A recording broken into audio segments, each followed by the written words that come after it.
So, anyways, where do you want to start first? Well, I think we should, maybe share some of our thoughts on the tragedy that happened in Pittsburgh this past week. Um, and Okay. what I also think is, and we've talked about this, but we are also going to be following the example of, a channel um, that we admire. We're not going to be talking about the Well, we're perpetrator not gonna person's name. name the perpetrator, so we'll Yeah. we'll either refer to him as the shithead or the scumbag or any Yeah. other such descriptive label. Yeah, because we have to. I mean, obviously, we're not necessarily as far-reaching as you know other podcasts or mainstream media sources, but I think it's a good thing not to give these jackasses the publicity that they're dying for, because it Although I just don't think he breeds more. died. I think he was taken into custody. So, Yeah, well, but I yeah, mean, I what understand. I about understand your point. So yeah? Because it why breeds don't more you of those assholes. exactly? Why don't you start us off? Yeah. So from what I gathered as to what happened is there was it I think it was a uh what's called a brie, which is kind of the where they circumcise a young child, a young boy, which is one of those Jewish traditions. And the guy who was found to be, he had been shouting a bunch of anti-Semitic claims, and all the kind of the big nasty stuff, came in and just started opening up fire. And unfortunately, there wasn't any safeguards in place, and he took out a bunch of older Jewish congregants. And yeah, he was, I heard he was noted to have said, like, death to all Jews, and you know, all that crazy stuff. And yeah, just really, really awful that happened. Um, and yeah, I'm not, real excited about it. Is yeah, maybe I'm not a Jew per se, but my one of my best friends in the entire world is, and it's just the type of Or just you'd be a Jew for the right money. maybe, but the just kind of the horrendous way that uh, just throughout history, how Jews have been treated is just, it's awful. Right. And Yeah. and and they kind of, a lot of times it gets conflated like they're just like any other minority group, but it's not, because the world bashes on the Jews. And we've and the other sick thing that I thought was how the news treated it. It's like, oh well, this is all Donald Trump's fault. It's like, first of all, no. And two is like, how did you even come to that conclusion? Like, this has been the most pro Jew, pro Israel president I've ever seen. Right. I mean, yeah, he Ever. actually fulfilled the promise of his predecessors and moved the U.S. embassy from Tel Aviv to Jerusalem, the historic capital of Israel. Uh, and Yeah. uh, and so, like, yeah, the cries from the biased media saying, "Oh, this is Trump's fault," and it's his rhetoric, which is basically saying his words cause violence, is totally Yeah. disingenuous, and I do not accept that narrative at all. Well, You the other got thing that is like they were saying is how like all the Jews in Philadelphia are telling him to telling Trump to stay away and stay home. We don't oh want you. All this stuff that, but then yes, that's a lie because the rabbi from that very synagogue that was shot up said if he wants to come here, we will welcome him in open arms. Like please come. yeah. I Like remember so now that's a lie. just before like hours before the stream, I caught a little bit of what is that the ABC nightly news or whatever, and Yeah. they're showing video of President Trump and First Lady Melania Trump going to and paying their respects, and then they pivot to footage of neighbors and just like shouting down the president, and then again they're just saying like, oh, you're not welcome here, get out of here, this is your fault, how dare you come, this is our neighborhood, you don't belong here. And it's like, you know and they say that Trump is like somehow detracting from the tragedy or whatever. But I dare say that they're the ones who are detracting from this tragedy, and like who are taking the attention away from it, and making it about them and not the victims. And I think that's the real tragedy here, is that these so-called tolerant people, you know, cannot restrain their vitriol for a couple of hours while the president is here to pay his respects to Yeah. I mean, these it's like to the victims. That they can't even show that level of maturity to restrain themselves and just be a human being. yeah. Well, I mean, it's like it's a way for them to just step over the corpses of all those victims and Right? just Yeah, it's just like, yeah, they're like just standing keep on. on with it. Right, they're standing on the victims and saying like how dare you disrespect them, and like not realizing they're doing the exact thing that that they claim Trump is doing. Right. I really don't know how they don't see that. And it's just it was. I mean, the whole thing is just really terrible. And yeah, I mean this is our country has while there is a level of anti-Semitism. Like I mean, everywhere in the world, there's some semblance of that.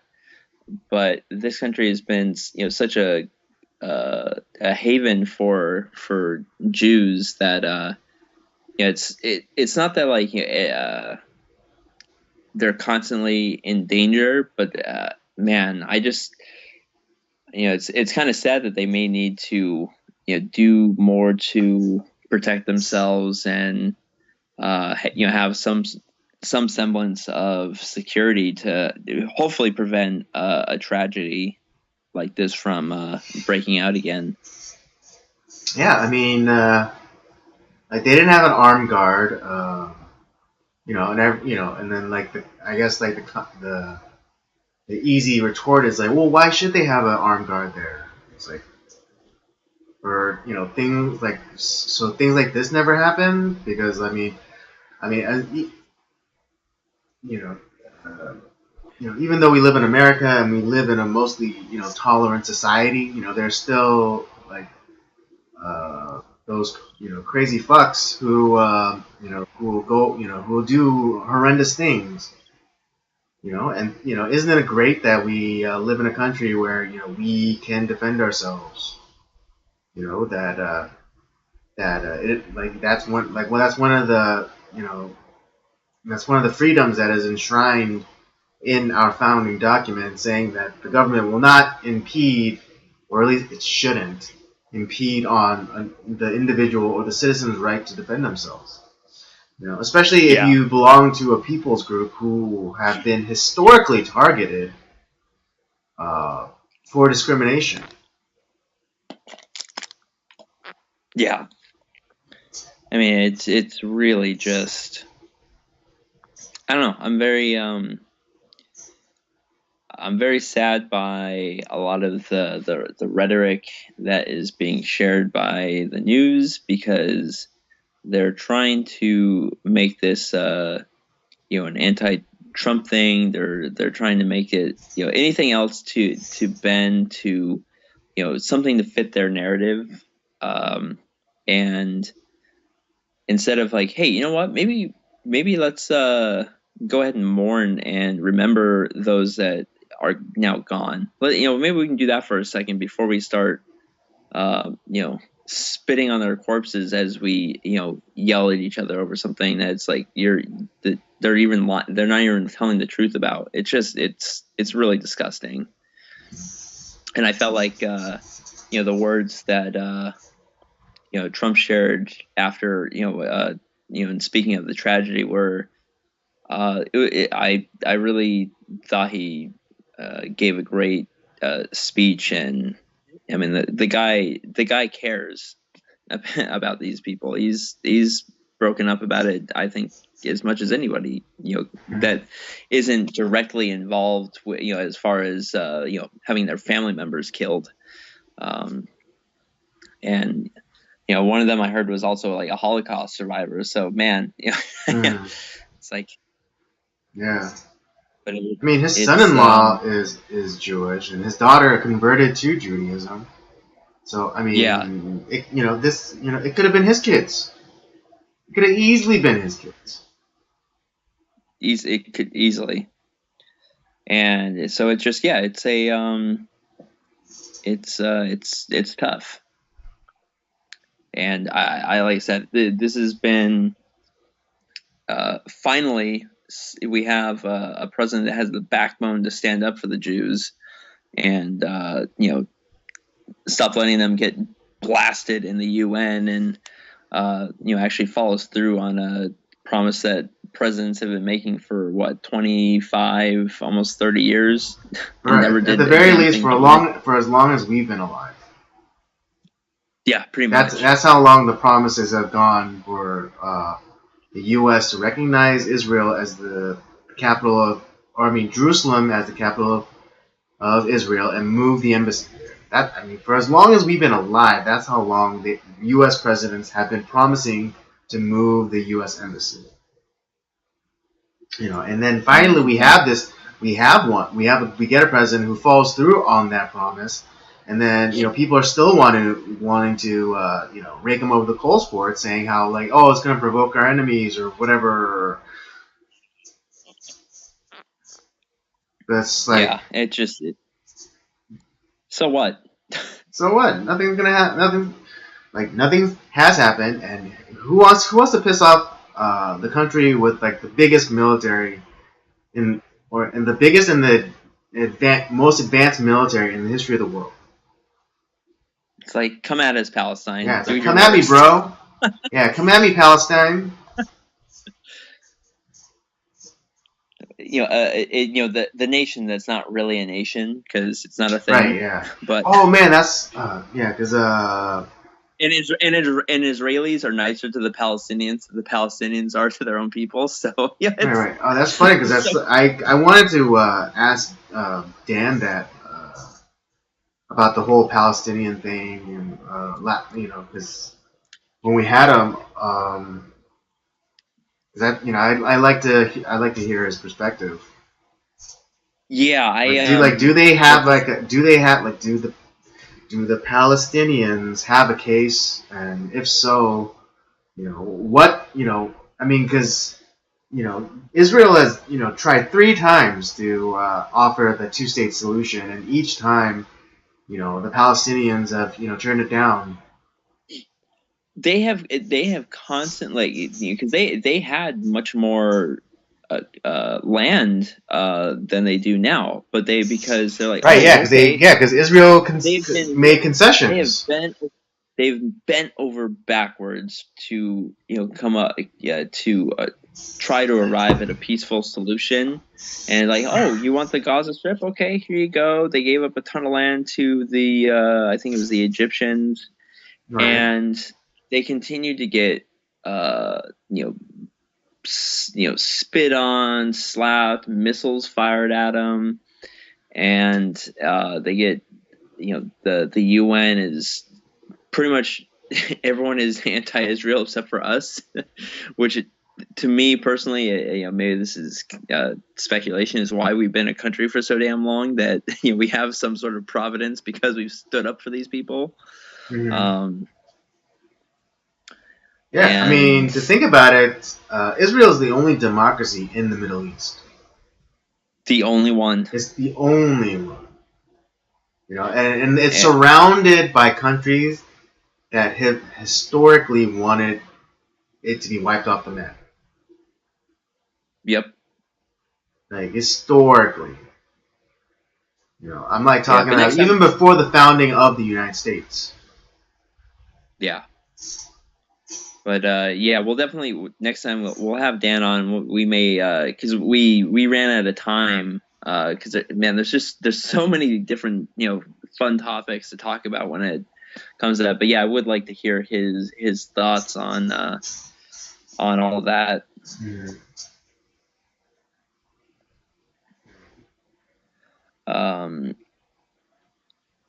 What's it? But yeah, no, just you know, horrible tragedy. You know, I urge people to you know, let's not make this such a you know, a partisan issue. You know, it's you know, there's unfortunately a lot of, you know, terrible people that hate Jews for no apparent reason. Hell, there's Christians that hate Jews for no reason. And it's like, well, they killed our Lord, Robert. They killed our Lord. Yeah. Yeah, it's like, well, our Lord was Jewish, so what do you do with that? Yeah, you completely ignore it. You know, he did the monster mash. It was a graveyard smash. It caught on in a flash. He did the monster mash.